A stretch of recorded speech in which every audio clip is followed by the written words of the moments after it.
heavy, fast Tier X vehicle, a tank universally feared and desired, the oppressor of random battles, and the best vehicle in the Soviet tech tree. That's what the IS-7 was a long time ago. These days, the IS-7 is a little different, but it can still surprise players.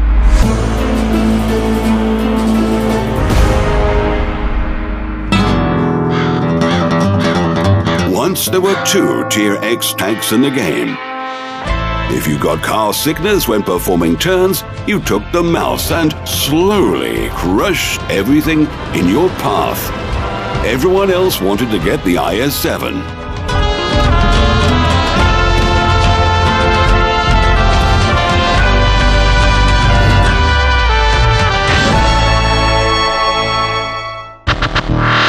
New vehicles have appeared. They have better guns, and they are more maneuverable. Some even have drums. However, the IS-7 is still an interesting vehicle. Why? It's not easy to answer that question.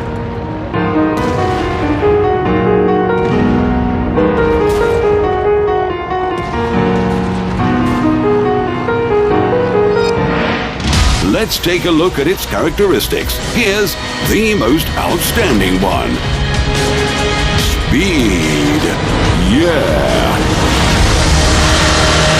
According to its stats on paper, the IS-7 can accelerate up to 60 kilometers an hour. That's just 5 kilometers an hour less than the speed of the Bat-Chat. And rolling downhill, this tank does gain quite a bit of speed. However, it's not so great on flat ground.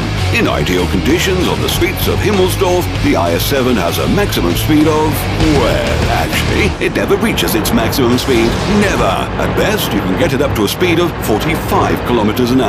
In fact, many characteristics of the IS-7 are quite average. For example, it has only 2,150 hit points. That's something you can live with. But the IS-7's gun, it lacks accuracy. Its rate of fire is slow, and its aim time is the slowest among all vehicles of the same tier. So, if you don't want to drive yourself crazy, forget about shooting from long distances. There is a ray of light in the gun characteristics. Its damage per shot is quite good, 490. Without it, the IS-7 would be better off ramming than shooting. So, what's wrong with this tank? Or, to be more exact, what's good about it? Why is the IS-7 still popular? The answer lies in its armor. The armor of the IS-7 is not your normal armor. The IS-7's turret is made of titanium and Superman's skin. It has 270 millimeters of armor in the front of the turret and a mantlet that is 350 millimeters thick. The hull pike nose will make the tank commander hoarse from constantly shouting, "Ricochet!" The lower glacis plate is a weak spot, but if you manage to hide it, the combination of the IS-7 and a low spot can do incredible things. Here are 15 Waffenträgers, and here is the IS-7. How long can it stand against them? 20 seconds? A minute? Place your bets. Let's find out.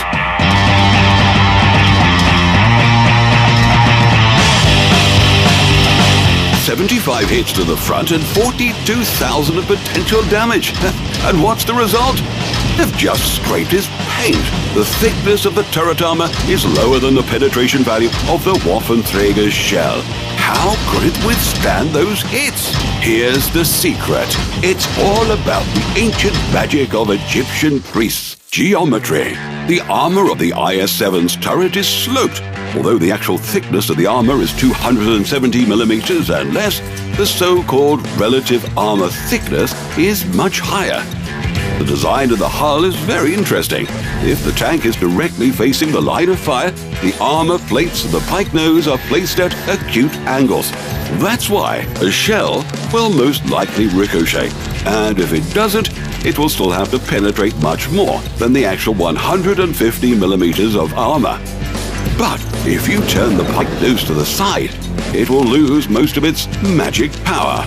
In this position, the armor can be penetrated, and a hit to this area can blow up the ammo rack and tear off the turret. The IS-7's turret is so good that it flies off more beautifully than turrets of other tanks. This is not the boring fall of the Mouse's turret or of a strange French vehicle. This is a show you can watch again and again.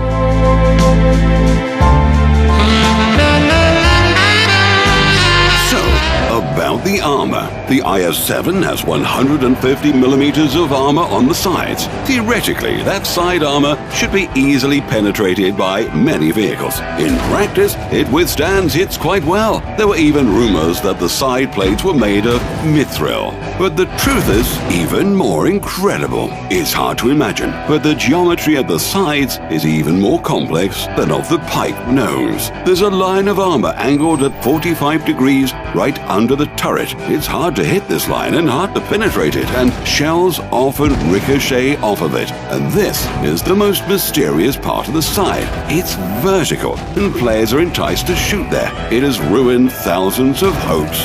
Why didn't it penetrate it? Should be inscribed on the side. What we see is not the real side armor. It's a side skirt. It's only 30 millimeters thick. There's spaced armor behind it, so it's almost useless to try and penetrate the IS-7 side with heat shells. A heat shell first explodes on the side skirt, penetrating jet forms. It penetrates the side skirt and loses its armor penetration value for the first time. This value is equal to the relative armor thickness in the place of hit.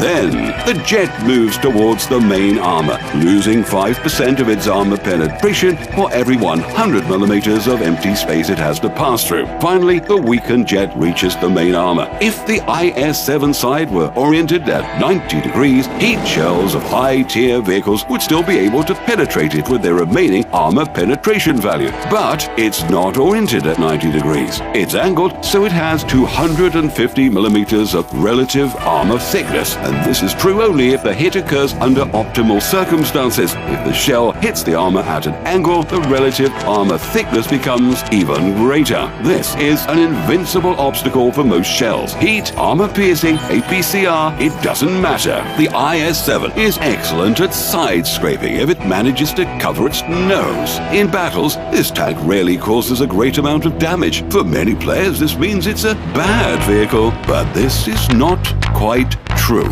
It's wrong to say that the T-57 Heavy is better than the IS-7. They are different vehicles with different roles. This would be just like comparing a truck and a Porsche. Do you think the Porsche is better? Which comes out better in a head-on collision? So, the IS-7 plays its role perfectly. The IS-7 is designed to be in the front line. It shouldn't hide in the bushes, even though it only reaches its maximum speed when rolling downhill. 40 kilometers an hour is quite enough to be the first to take key positions, and its armor helps it to hold them until main forces arrive.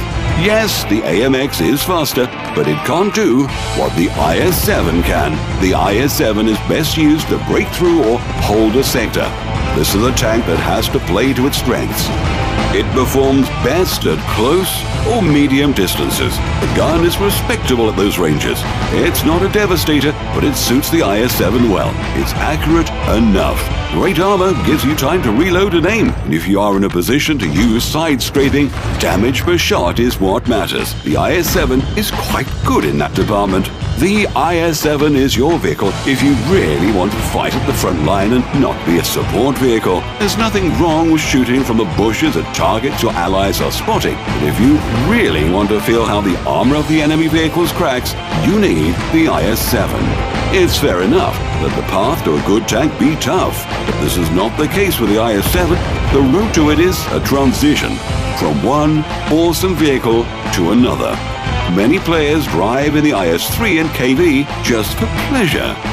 So put aside your doubts and let's battle, bend enemy barrels and crush their front armor. By the way, this is the most beautiful heavy tank in the game.